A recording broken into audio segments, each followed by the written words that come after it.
నియోజకవర్గం పరిధిలో ఉన్నటువంటి రాజీవ్ కాలనీ పంచాయతీ వద్ద ఒక వికలాంగుడు కార్మికుడు గత 17 సంవత్సరాలుగా అక్కడ బిల్ కలెక్టర్గా పనిచేస్తున్నాడు.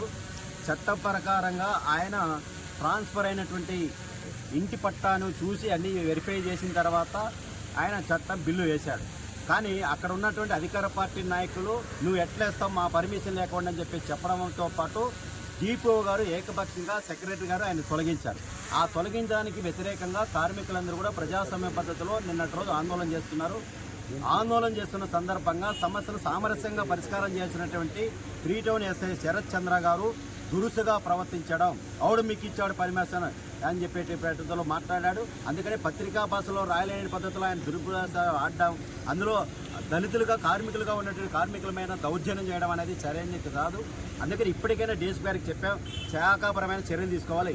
ఆయన యాటిట్యూడ్ ఇట్లాగా ఉంటే మాత్రం ఖచ్చితంగా ఆందోళన చేస్తాం. మా స్టేషన్ దగ్గరకు వస్తారా, ధర్నా చేస్తారని చెప్పేసి అంటున్నాడు. ఆయన స్టేషన్ దగ్గరికి వస్తాం, అవసరమైతే ఆయన ఇంటి దగ్గరికి వస్తాం, ఎస్పీఆర్ దగ్గరికి వస్తాం, డీఎస్పీ దగ్గరికైనా వస్తాం. ఈ రైట్ ఉంది, రాజ్యాంగం కల్పించిన హక్కు, ప్రశ్నించే హక్కు. ప్రశ్నించే గొంతుల్ని నిన్న అంతా చూశాను. ఢిల్లీలో జంతర్ మంతర్ దగ్గర యువకులు విద్యార్థులు విచక్షణారహితంగా కలిపితే ప్రభుత్వం దిగిరాల్సింది వచ్చింది. ఉన్నటువంటి ఎస్ఐలు అందరూ మానతాతున్నారు, రాజీనామా చేసిన పరిస్థితి వచ్చింది.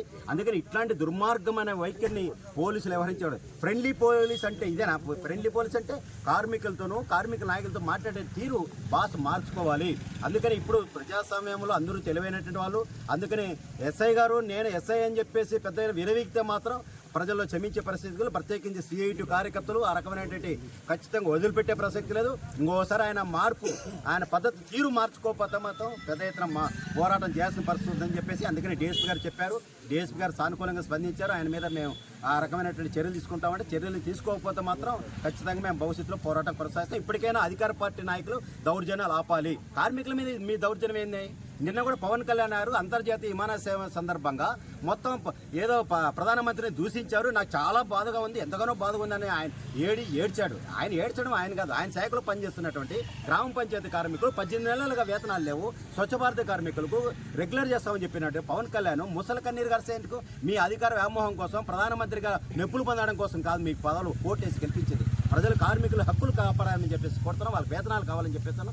దళితులు కరోనా లాంటి విపత్కరమైన పరిస్థితుల్లో పెద్ద ఎత్తున ప్రాణాలు తెగించి పనిచేసినటువంటి గ్రామ పంచాయతీ కార్మికులు, వాళ్ళ కాళ్ళు గడిగి నెత్తిన పోసుకున్నటువంటి పెద్ద మనుషులు ఈ రోజు వాళ్ళ వేతనాలు అడిగితే మాత్రం పోలీసులు అక్రమ కేసులు పెట్టేటువంటి ప్రయత్నం చేస్తున్నాయి. ఇది సరైనది కాదు. పవన్ కళ్యాణ్ మీద కార్మిక వర్గం యువత చాలా ఆశలు పెట్టుకున్నా ఆ యువతనంతా ఈరోజు నరేంద్ర మోడీ సంఖ నాకేటువంటి ప్రయత్నం చేస్తున్నాడు. అందుకే ఇప్పటికైనా వాళ్ళ తీరు మారాలి. అధికార పార్టీ కార్మికులకు ఇచ్చిన హామీలు, కూటమి ప్రభుత్వం ఇచ్చిన హామీలు వెంటనే అమలు కావాలని చెప్పేసి సిఐటిగా ప్రభుత్వాన్ని డిమాండ్ చేస్తున్నాం.